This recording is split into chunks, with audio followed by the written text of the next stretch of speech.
Morning with Farah. Welcome back ATV morning with فرا میں خوش آمدید. آج یکم محرم الحرام کے حوالے سے ہم گفتگو کر رہے ہیں. میرے ساتھ ڈاکٹر کنول کیسر موجود ہیں. ہم بات کر رہے تھے کہ نیا اسلامی سال جب شروع ہو تو ہمیں کیسے ریزولوشنز جو ہیں وہ بنانی چاہیے اور کن چیزوں کے اوپر غور کرنا چاہیے. بریک میں آپ نے بھی یاد دلایا تو یاد آیا کہ عام الفیل کا واقعہ جو ہے وہ بھی کتنا اہم واقعہ بہت اہم اس میں ہوا. آپ سوچیں کہ اس واقعے سے خاص طور پہ جو ہمیں میسج ملتا ہے کہ کبھی کبھی ایسے واقعات ہو جاتے ہیں, ایسی کوئی جیسے نا ابراہا جو لشکر لے کر آ رہا تھا وہ ایک سپر پاور کی طرح تھا اور جو کچھ اس کے پاس تھا اس وقت کے جو لوگ تھے وہ اس کا مقابلہ نہیں کر سکتے تھے. تو رسول اللہ صلی اللہ علیہ وسلم کے جو دادا تھے وہ سب لوگوں کو لے کے نکل آئے اور اللہ سے دعا کی کہ اللہ تعالیٰ ہم نہیں حفاظت کر سکتے, آپ اپنے گھر کی خود حفاظت کریں. اور پھر دیکھیں اللہ سبحانہ وتعالیٰ نے کیسے یعنی جو اتنے بڑا لشکر تھا اس کو جانوروں کے ذریعے جو چھوٹی چھوٹی کنکریاں تھیں اس سے ختم کیا. اور مجھے اس میں لگتا ہے کہ بنی اسماعیل ہیں اور قریش جو ہے اور کعبے کے متولی ہیں, اور کعبے کے جو متولی ہیں ان کے پاس کعبۃ اللہ کی چابیاں ہوتی ہیں. سو اس کا مطلب ہے کہ وہی حفاظت کرنے والے. تو لیکن وہ کہہ رہے ہیں کہ آپ اپنے مویشی سارے جو ہیں وہ جاتے ہیں ابراہا کے پاس اور کہتے ہیں جو ہمارے مویشی پکڑ لیے ہیں نا وہ ہمیں دے دو. تو وہ کہتا ہے میں تو سمجھا تھا آپ کعبے کی بات کریں گے, آپ مویشیوں کی, تو جو وہی آپ والی بات کہ مویشی ہمارے, وہ جو گھر ہے وہ جس کا ہے وہ خود اس کی حفاظت کرے گا. اور پتہ ہے اس سے نا اللہ پہ جو توکل ہوتا ہے نا وہ بھی انسان کو اپنے سامنے نظر آتا ہے. یعنی کچھ لوگوں کو میں نے دیکھا ہے آج کے اگر ہم کرنٹ سینیریو سے بھی کوئی کسی بات سے ایسوسیٹ کریں کہ جب بھی دنیا میں کوئی ایسی سچویشن ہوتی ہے جہاں مسلمان اپنے آپ کو ہیلپ لیس محسوس کرتے ہیں تو میں نے یہ دیکھا ہے کہ اس سچویشن میں بھی نا وہ کیا کرتے ہیں, دین کے معاملے میں فرسٹریٹ ہو جاتے ہیں. آپ نے بھی ایسے جملے سنے ہوں گے کئی دفعہ لوگ کہتے ہیں کہ اللہ کو نظر کیوں نہیں آتا, نعوذ باللہ, اس قسم کی باتیں کرتے ہیں. بچے بہت زیادہ یہ پوچھ رہے ہیں کیونکہ جو ہمارے سامنے ظلم و بربریت کا یہ سلسلہ جاری ہے وہ مسلسل پوچھتے ہیں. بالکل. تو ایسے موقع پہ نا یہ ان کو بتانا چاہیے کہ اگر ہم ہسٹوریکل فیکٹس کو دیکھتے ہیں تو مسلمانوں پہ ایسے دور گزرے ہیں جب وہ بہت ہیلپ لیس ہوئے ہیں, بہت پسے ہیں, اور اس میں انہوں نے پھر بھی اللہ پہ بھروسہ کیا ہے اور اللہ تعالیٰ نے ان کی مدد بھی کی ہے. تو ہمیں اس وقت نا اصل ٹیسٹ یہ نہیں ہوتا کہ جو سچویشن ہو رہی ہے اس میں کیا ہو رہا ہے, اصل ٹیسٹ یہ ہوتا ہے کہ اس وقت ہمارے ریئیکشنز ہیں یا رسپانسز ہیں. اور یہ جو مجبوری ہے ہماری کہ ہماری کمزوری ہے, بالکل, یہ اللہ تعالیٰ پلس یہ کہ ہسٹری کے ادوار میں ہم نے دیکھا ہے کہ مسلمان کمزور بھی رہے ہیں.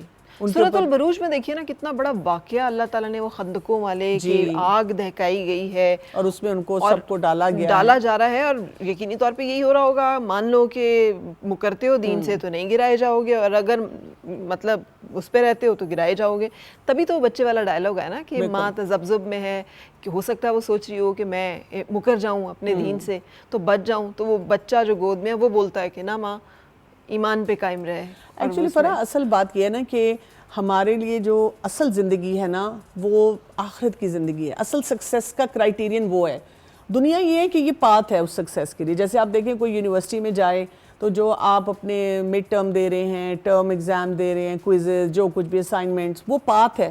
اصل یہ کہ جب آپ کے ہاتھ میں ڈگری آ جاتی ہے تو مومن کی ڈگری دنیا نہیں ہے, مومن کی ڈگری یہ پاتھ ہے, مومن کی ڈگری آخرت ہے. تو کیونکہ آج کل کی نسل کو یہ سمجھانا ضروری ہے کہ دیکھیں اگر دنیا میں کوئی ایسا ایونٹ آپ کو لگ بھی رہا ہے اپیرنٹلی کہ مسلمان کا لاس ہو گیا تو وہ اصل لاس نہیں ہوتا. ہو سکتا ہے کہ اللہ تعالیٰ کے پاس وہ بہت قبولیت کا درجہ پائیں. یہ بات ہے نا, یہ سمجھنا ضروری ہے. اور یہیں سے آپ دیکھیں یہ جو شہادت کا بھی ہمارا کانسیپٹ ہے نا یہ یہی ہے کہ دنیا والے کئی دفعہ دیکھتے ہیں کہ وہ تو ختم ہو گئے, وہ تو مر گئے, لیکن ہمارا پرسپیکٹو کیا, ہمارا لینز کیا ہے, ہمارا لینز بتاتا ہے کہ وہ زندہ ہیں, اپنا رزق پاتے ہیں. جی بالکل یہ ہے. اچھا, اور میں تو آج کل پھر میرے دل میں بات ہے, میں نے اپنے بچوں کو بھی یہی کہا, میں نے کہا کہ اب تم لوگ, آپ کی جنریشن واقف ہے یہ جو اوپن بک ایگزامز کے ساتھ.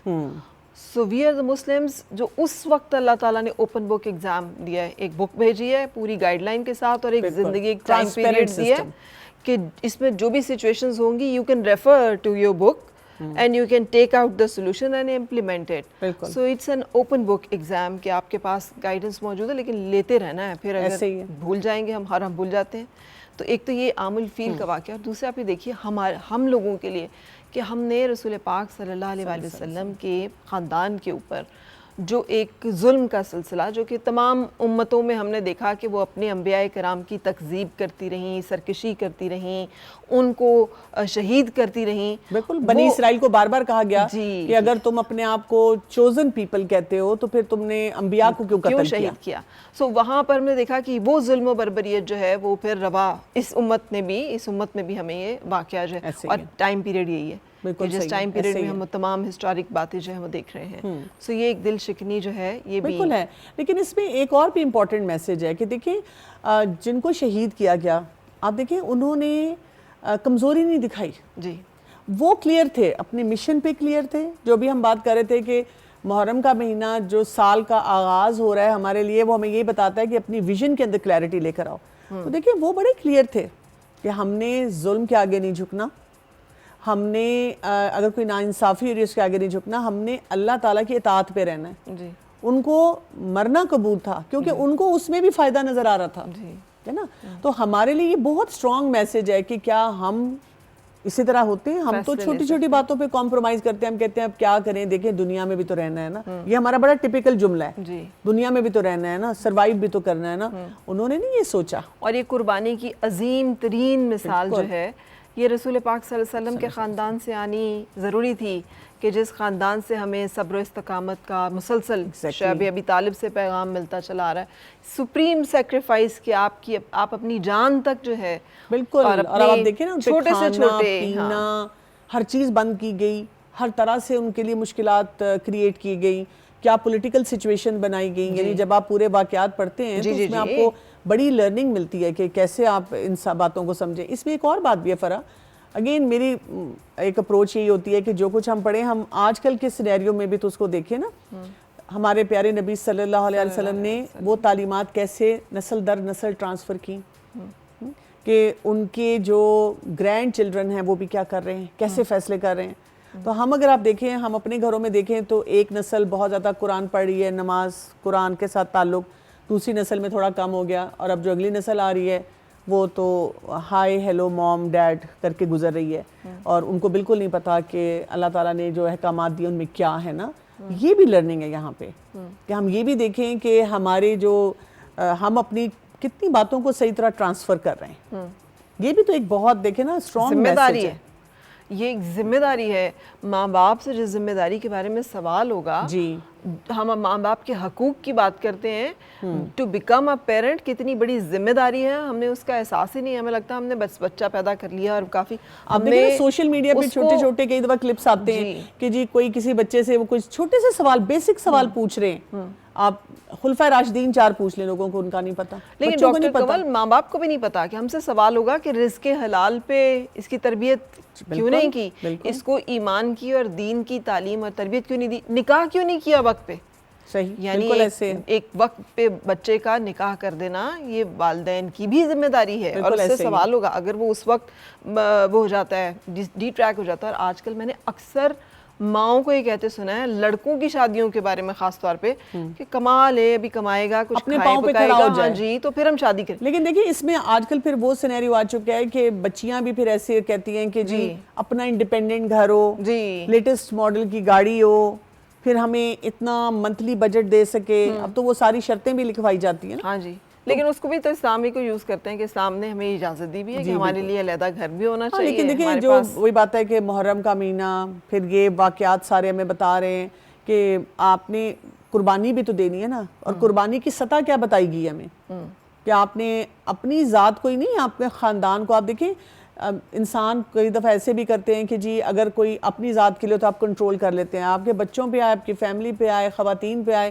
آپ پگھل جاتے ہیں, آپ پگھل جاتے ہیں. لیکن آپ دیکھیں کہ حسین رضی اللہ عنہ نے یہ پروف کیا کہ نہیں, نہ خواتین پیچھے ہٹیں گی, نہ بچے پیچھے ہٹیں گے, اور ہم وہی کام کریں گے جو اللہ کے حکم کے مطابق ہے. بالکل. اور حر کی کتنی خوبصورت مثال ہمارے سامنے ہے کہ اس ٹائم پہ اس ڈیسائسو مومنٹس میں بالکل جب آپ سائیڈ کر سکتے ہیں تو وہ رائٹ چوز کرتے ہیں, نوئنگ کہ اس کا اینڈ جو ہے وہ اس دنیا سے چلے جانا ہے. بالکل ایسے ہی ہے. لیکن اور اہل کوفہ کی کتنی بڑی مثال ہمارے سامنے موجود ہے کہ آپ ظلم کو ہوتے دیکھیں اور آپ خاموشی سے آنکھیں بدل لیں کہ اچھا ٹھیک ہے, اور بعد میں آپ بھلے جتنا بھی اس کے اوپر پریشان ہو, نوحہ کا نہ ہو, کوئی فائدہ تو نہیں, بالکل فائدہ نہیں. نہیں ہیں. تو ہسٹوریکل فیکٹ جو ہے نا یہ آپ دیکھیں کہ یہ بڑے ڈیسائسو مومنٹس ہوتے ہیں. تو ہم سب کی زندگی میں ایسے فیصلہ کن لمحات آتے ہیں جس میں اگر ہم ایک ایسا فیصلہ کر لیں تو ساری زندگی کے لیے, اپنے خاندان کے لیے, اپنے ارد گرد لوگوں کے لیے ایک اچھی مثال بنے. اور سب سے بڑی بات یہ کہ اللہ تعالیٰ کے پاس قبولیت پائیں. آمین. لیکن ہم وہ یہ کام نہیں کر رہے ہوتے. بالکل. اچھا اب کچھ باتیں اس جلیل القدر صحابی رسول صلی اللہ علیہ وآلہ وسلم کے بارے میں جنہیں عمر بن خطاب رضی اللہ تعالیٰ عنہ کے نام سے جانا جاتا ہے. اور رسول پاک صلی اللہ علیہ وسلم کی حدیث مبارکہ بھی موجود ہے کہ اگر میرے بعد کوئی نبی ہوتا تو وہ عمر رضی اللہ تعالیٰ عنہ ہوتے. بالکل ایسے. اور کیا کہ ان کے لیے دعا فرمائی رسول پاک صلی اللہ علیہ وسلم نے کہ اللہ یا یہ یا ابو جہل کے بارے میں, کہ ان دونوں میں سے کوئی ایک اسلام کو توفہ. اور ہم دیکھتے بھی ہیں کہ جب عمر رضی اللہ عنہ نے اسلام قبول کیا تو آپ دیکھیں کہ پہلے اس سے پہلے چھپ چھپ کے نماز پڑھی جاتی تھی, لیکن انہوں نے کہا کہ نہیں ہم چل کے اکٹھے نماز پڑھیں گے. یعنی ہر موقع پہ ہم ان کا ایک ڈائنامک کیریکٹر دیکھتے ہیں, اور اس پہ تو جتنی بھی بات کی جائے کم ہے. لیکن کیونکہ آج اسپیشلی ہم نے یاد کر رہے ہیں ان کی شہادت کے ریفرنس سے. اچھا میں بتاؤں, جو موت کا وقت ہوتا ہے نا کسی انسان کا, اس میں بڑی لرننگ ہوتی ہے. اور وہی بات ہوتی ہے کہ وہ وقت ہوتا ہے کہ جب آپ ایک اور سٹیٹ میں چلے گئے نا کہ میں دنیا سے جا رہا ہوں, نظر آ رہا ہوتا ہے آپ کو, اس وقت آپ کیا فیصلے کرتے ہیں. تو ہم دیکھتے ہیں کہ ایک شخص تھا, ایک غلام تھا, پارسی غلام تھا, اور وہ رسول اللہ عمر رضی اللہ عنہ کے پاس آیا اور آ کر ایک مطلب کوئی اجرت تھی اس کی, لیکن وہ جائز نہیں تھی, اس بات پہ کچھ بحث مباحثہ کر رہا تھا. تو عمر رضی اللہ عنہ کیونکہ بہت فیصلے کے بارے معاملوں میں انصاف کے ساتھ کام لیتے تھے اور کبھی وہ کسی سے گھبراتے نہیں تھے, انہوں نے اسے منع کیا کہ یہ نہیں ہو سکتا. اور جس طریقے سے وہ بات کر کے گیا تو انہوں نے اسی وقت سب کو کہا کہ یہ مجھے دھمکی دے کے گیا, تھریٹ دے کے گیا. اگلے دن صبح فجر کی نماز پڑھتے ہیں اور اس میں وہی شخص آتا ہے اور آ کر ان کو سٹیپ کرتا ہے چھری کے ساتھ, ان کو کرتا ہے, اور لوگوں کو بھی اس نے زخمی بھی کیا اور کچھ اور بھی شہید ہوئے. اس میں واقعات کچھ ہسٹری یہ بھی بتاتی ہے کہ وہ فنڈڈ بائی سمن بھی تھا, جو جی کچھ ایسا ہی ہے, مطلب مختلف ملتی ہیں باتیں. اور یہ بھی پتہ چلتا ہے کہ بعد میں پکڑا بھی گیا اور اس نے خودکشی کی, یعنی کہ وہ سٹیبل بھی نہیں تھا. لیکن عمر رضی اللہ عنہ نے اسی وقت جو ان کے ساتھ صحابی تھے عبد الرحمن بن عوف, ان کو پکڑا تاکہ وہ نماز کو لیڈ کریں. نماز نہیں چھوڑی. نماز ختم ہوئی تو ان کو لے جایا گیا ان کے گھر میں, اور ظاہر ہے وہ بہت زیادہ بلیڈ کر رہے تھے. ان کو سمجھ بھی آ گئی تھی کہ یہ اب وقت مشکل وقت ہے. اور اگلے دن ہی جو ان کے ساتھی تھے انہوں نے ان کو کہا کہ آپ ایک جانشین جو ہے مقرر کر لیں, یہ ذرا ڈیفیکلٹ ٹائم ہے. اور آپ دیکھیں کہ وہ جو اس وقت ساری باتیں وہ کر رہے ہیں, فیصلے کر رہے ہیں. سب سے پہلے کہتے ہیں کہ اگر ابو عبیدہ بن جراح زندہ ہوتے تو میں ان کو نامینیٹ کرتا. کیوں؟ اس لیے کہ رسول اللہ صلی اللہ علیہ وسلم نے ان کو امت کا امین کہا ہے. اچھا پھر ایک اور کا نام لیا, پھر ایک اور, یعنی نام لیتے جائیں اور ساتھ ساتھ یہ کہتے جائیں ان کی رسول اللہ صلی اللہ علیہ وسلم نے یہ کوالٹی بتائی تھی, ان کا یہ ٹائٹل تھا. تو اس پہ کسی نے ادھر ہی کہا کہ آپ اپنے بیٹے کو ان کو نامینیٹ کر لیں. ناراض ہو گئے, کہتے ہیں کہ نہیں یہ کام نہیں ہو سکتا, یہ اس طرح سے ہم فیصلے نہیں کر سکتے. اور پھر اسی میں انہوں نے باقاعدہ ایک کمیٹی بنائی اور ان کو کہا کہ آپ میرے ہوتے یا ایون میرے بعد فیصلے کریں. لیکن وہ لگاتار نصیحتیں کرتے رہے, نصیحتیں کہ آپ نے ایسے ایڈمنسٹریشن رن کرنی ہے, ایسے لوگوں کو مدد دینی ہے, ایسے دین کے کام کرنا ہے. اچھا سب سے بڑی بات یہ کہ وہ بے ہوش ہو گئے, ظاہر ہے اتنا ان کا جو ان کو اس وقت مارا گیا تھا.